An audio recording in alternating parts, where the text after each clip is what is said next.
ഇന്ന് നമ്മൾ കാണാൻ പോകുന്നത് നമ്മുടെ ഹൈ റേഞ്ച് ഏലം കർഷക ഗ്രൂപ്പിലെ ഒരു പുലിയായിട്ടുള്ള രതീഷ് ഭായ് നോക്കുന്ന ഒരു സ്ഥലമാണ്.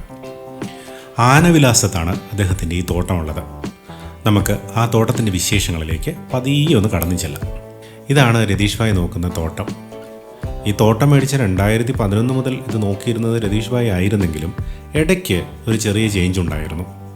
അതിൻ്റെ ഫലമായി കഴിഞ്ഞ വർഷത്തെ വേനലിൽ ഈ തോട്ടം ഏതാണ്ട് പൂർണ്ണമായി തന്നെ ഉണങ്ങി നശിച്ചു പോയിരുന്നു.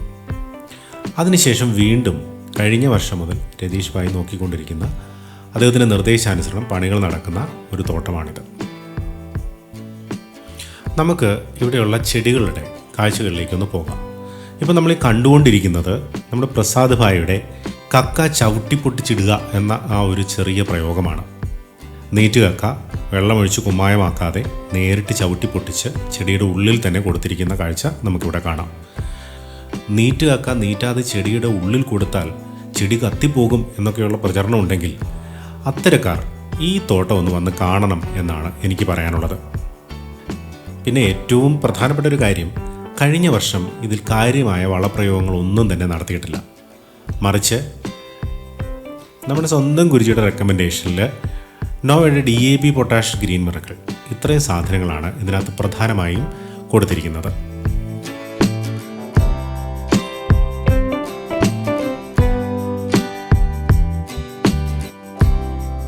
ഇത് ഇവരുടെ ഒരു ചെറിയ പടുതാക്കുളമാണ്. വലുത് വരാനിരിക്കുന്നുണ്ട്, അത് പിന്നെ കാണിക്കാം.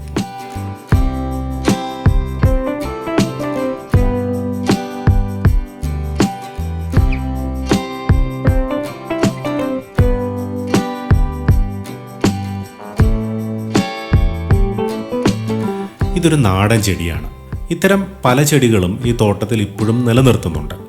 കായൊന്നുമില്ലെങ്കിൽ എന്തിനാണ് ഇത് നിർത്തിയിരിക്കുന്നതെന്ന് ചോദിക്കുമ്പോൾ വംശമല്ലേ, നിലനിന്ന് പോകട്ടെ എന്നാണ് രതീഷ് ഭായിയുടെ ഉത്തരം. ഇത്തരത്തിലുള്ള പല ചെടികളുടെ ക്രോസ് പോളിനേഷൻ സംഭവിച്ചിട്ടാണ് ഇന്ന് കാണുന്ന പല ഹൈബ്രിഡ് ഇനങ്ങളും ഉണ്ടായിരിക്കുന്നത് എന്നത് നമ്മൾ ഇത്തരണത്തിലൊന്ന് ഓർക്കുന്നത് നല്ലതാണ്.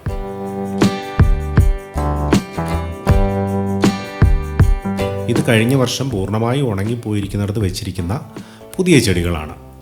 11 മാസത്തെ വളർച്ചയാണ് ഈ ചെടികൾക്കുള്ളത്.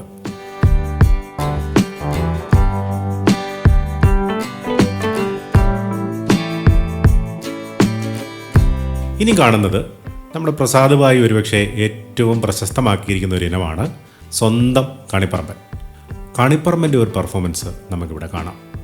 നിലത്തുകൂടെ പോകുന്ന ശരമല്ല, മറിച്ച് കുറച്ചൊന്ന് പൊങ്ങി മറിയുന്ന ശരമാണ് ഈ കണിപ്പറമ്പനുള്ളത്.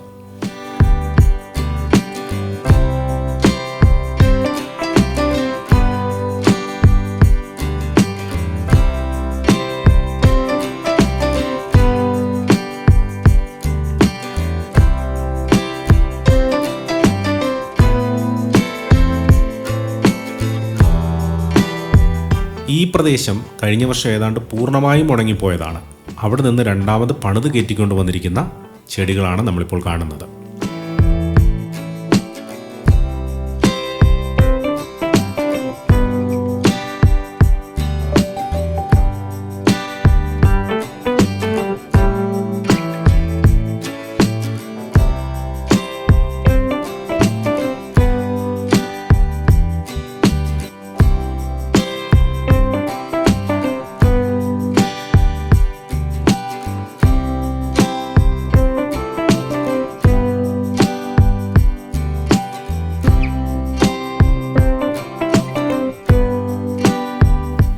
ഇരുപത് വർഷത്തിന് മുകളിൽ പ്രായമുള്ള ചെടികളും ഇവിടെയുണ്ട്.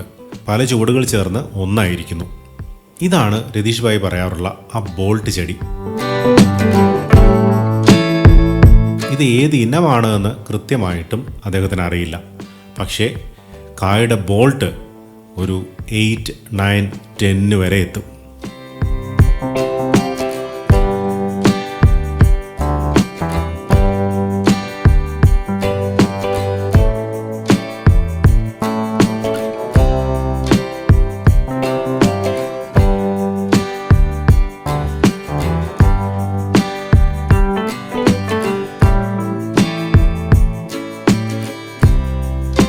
രതീഷ് ഭായിയുടെ ഈ തോട്ടത്തിൽ കൂടെ നടക്കുമ്പോൾ നമുക്ക് തോന്നുന്ന ഒരു ആത്മവിശ്വാസമുണ്ട്. നമ്മുടെ ഗുരുജി നമുക്ക് പറഞ്ഞു തരുന്ന പല കാര്യങ്ങളും അക്ഷരാർത്ഥത്തിൽ പ്രാവർത്തികമാക്കിയിരിക്കുന്ന ഒരു തോട്ടമാണിത്.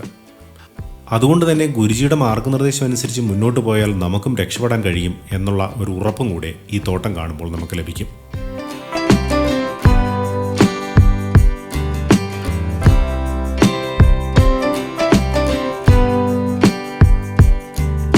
രതീഷ് ഭായിയോട് എന്തൊക്കെയാണ് ഇവിടെ പ്രയോഗിച്ചതെന്ന് ചോദിക്കുന്ന സമയത്ത് അദ്ദേഹം ആവർത്തിച്ച് പറയുന്ന ഒരു പേരുണ്ട്, അർണിക്ക. അർണിക്കയുടെ പെർഫോമൻസ് ആണ് ഈ ചെടികളുടെ വേരിൻ്റെ ഏറ്റവും പ്രധാനപ്പെട്ട ആരോഗ്യത്തിൻ്റെ രഹസ്യം എന്ന് അദ്ദേഹം ആവർത്തിച്ച് ഒരു സംശയവുമില്ലാതെ പറയും. ഈ കാണുന്ന വേരുകളാണ് അർണിക്കയുടെ റിസൾട്ട് എന്നാണ് രതീഷ് ഭായി പറയുന്നത്. ഇത് ചെറിയ ചെടികൾ തീരെ മോശമായി നിന്നിടത്ത് ഈ ഒരു വർഷം കൊണ്ടുണ്ടാക്കിയിരിക്കുന്ന വേരുകളാണ്.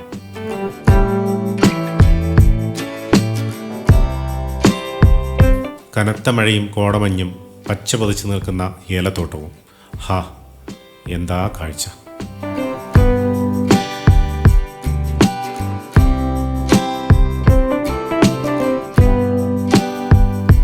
ഇനി നമ്മൾ കാണാൻ പോകുന്നത് ലവനെയാണ്.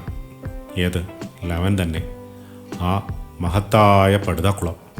ഏതാണ്ട് 50 ലക്ഷം ലിറ്റർ വെള്ളം കൊള്ളുന്ന വലിയൊരു പടുതാക്കുളം. അത് നിറഞ്ഞിട്ടില്ല, മഴവെള്ളം വീണ് നിറഞ്ഞിരിക്കുന്നതാണ് നമ്മളിപ്പോൾ ഈ കാണുന്നത്. ഇതിൽ വെള്ളം നിറച്ചു കഴിഞ്ഞാൽ അത്യാവശ്യം ഒരു വേനലിലേക്ക് പ്രതിരോധിക്കാൻ കഴിയും എന്ന ആത്മവിശ്വാസം രതീഷ് ഭായിക്കുണ്ട്.